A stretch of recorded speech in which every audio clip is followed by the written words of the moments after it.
हिजोका राजा महाराजाहरू अन्तर्राष्ट्रिय रूपमा वेश्यालयमा गएर नेपालको बेइज्जत कति धेरै गराएका थिए। फेरि नेपाली जनतालाई रैती बनाउने र अब विगतका बढी भन्न थाल्यो भने धेरै बढी भन्ने हुन्छ। अब अहिले म त्यतातिर त्यति गइन। त्यो फेरि कालरात्रि फर्काउनेतिर चाहिँ हामी कसैले सोच्न हुँदैन। एउटा चिज हामीले आफ्ना छोराछोरी युवाहरूलाई राम्रोसँग हिजो के भएको थियो, कोत पर्व के थियो, भण्डारखाल पर्व कस कसको झगडाले कसरी भयो हो, त्यहाँ सयौं भारदारहरूको चाहिँ कत्लेआम कसरी गरिया थियो, नेपालको नक्सालाई चाहिँ संकुचित बनाउने काम दरबारिया राजाहरूले कसरी गरेका थिए, विदेशीको चाकडी कसरी गरेका थिए, राजनीतिक सिस्टम या राजनीतिक मान्यता परिवर्तन गर्न सकिन्छ परिस्थिति अनुसार, जनताको चाहना अनुसार। तर एउटा चिज चाहिँ परिवर्तन गर्न सकिँदैन भनेको छ, त्यो हो राष्ट्रको राष्ट्रिय स्वाधीनता र भौगोलिक अखण्डता र जनतामा गएको सार्वभौम सत्ता। किनकि अहिलेको संविधानको एउटा फन्डामेन्टल विशेषता भनेकै सार्वभौम सत्ता। योभन्दा अगाडि जहिले पनि राजामा व्यक्तिमा केन्द्रित गरिन्थ्यो, वंशवादको सिद्धान्तमा आधारित भएर।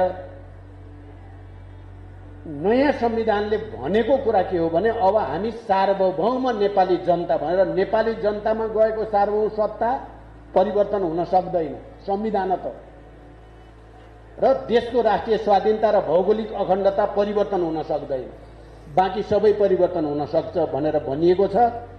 अहिले तथाकथित राजावादीहरूले जे गरेका छन् त्यो संविधान विपरीत काम हो। जनताको सार्वभौम सत्ता खोज्नेतिर त्यो परिलक्षित छ।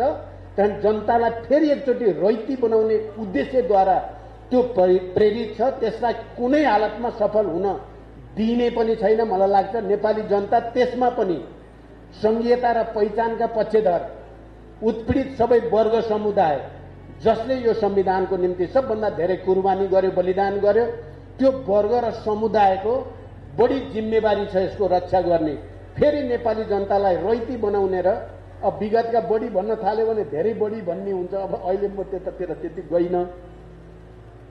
त्यो फेरि कालरात्रि फर्काउनेतिर चाहिँ हामी कसैले सोच्न हुँदैन। एउटा चिज हामीले आफ्ना छोराछोरी युवाहरूलाई राम्रोसँग हिजो के भएको थियो, कोत पर्व के थियो, भण्डारखाल पर्व कस कसको झगडाले कसरी भयो हो, त्यहाँ सयौं भारदारहरूको चाहिँ कत्लेआम कसरी गरिया थियो, नेपालको नक्सालाई चाहिँ संकुचित बनाउने काम दरबारिया राजाहरूले कसरी गरेका थिए, विदेशीको चाकडी कसरी गरेका थिए।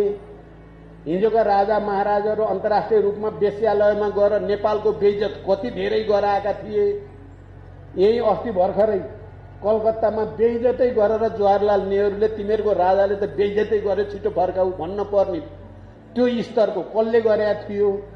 नमिता सुनिता हत्याकाण्ड के थियो, दरबार हत्याकाण्ड कसले कसरी गरेको हो, यो युवाहरूलाई बुझाउन पर्यो। अनि सामान्य मौलिक अधिकार, सामान्य प्रेस स्वतन्त्रता पनि हरण गरेर बोलेकै भरमा जेल मेल यातना हत्या कसरी हुने गरेका थियो।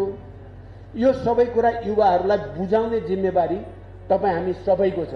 नत्र युवाहरूलाई थाहा छैन, किन 62-63 पछि जन्मेका युवालाई त जनयुद्धमा के भएको थियो, राजाले के गरेका थियो, अर्कोले के गरेका थियो भन्ने थाहा छैन। उनीहरूलाई बुझाउने जिम्मेवारी हाम्रो छ। र हामीलाई अहिले सरकार बनाउनतिर लाग्यो। आजभोलि चर्चा हिजो अस्तिदेखि आइरहेको छ फेरि, ल अब काङ्ग्रेस एमाले र माओवादी तीनटा मिलेर सरकार बनाउने भयो अरे भन्ने चर्चा सोसियल मिडियामा मान्छेले फोन गरेर सोध्ने भएको मलाई साथीहरूले भन्नुभएको छ। म आज यो मञ्चबाट भन्छु कि हामी अहिले सरकारमा जाने कुनै नीति हामीले लिएका छैनौँ, लिँदैनौँ पनि। देशमा सङ्कट आयो भने सङ्कट कसरी समाधान गर्ने भन्नेमा हाम्रो विचार त हामी दिन्छौँ, तर यही सरकारमा गएर हामी पनि कोप्ट हुने, त्यसैमा सामेल हुने कुनै नीति हाम्रो छैन। बाँकी प्रचार सबै भ्रम हो भन्ने कुरा म प्रश्नसँग यहाँ राख्न चाहन्छु। त्यस्तो कसैसँग औपचारिक कुरा भएको हो कि भन्ने आएको छ, कुरा पनि कसैसँग भएको छैन। अन्य अन्य विषयमा त कुरा हुन्छ, जस्तो टिआरसी सत्यनिरूपणसँग सम्बन्धित, बेपत्तासँग सम्बन्धित कुरा त गर्नु नै पर्छ, मैले गरि पनि राखेको छु। तर सरकार बनाउने बारेमा यो पटक हामी बिल्कुल छैनौं।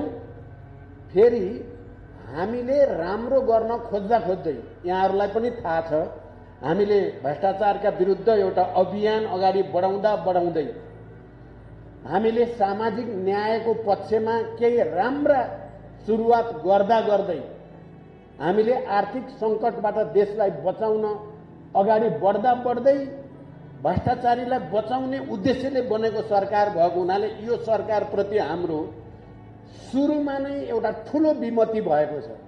भ्रष्टाचारमाथि नियन्त्रण गर्ने कि भ्रष्टाचारीको रक्षा गर्ने, हामी त्यसमाथि रोक्नुपर्छ भन्ने अभियानका पक्षपाती भयौं। अहिलेको सरकार त्यसलाई बचाउनेको पक्षपाती भएपछि त्यहाँ हाम्रो अहिले सरकारको विषयमा मिलन बिन्दु हामीले देखेका छैनौं।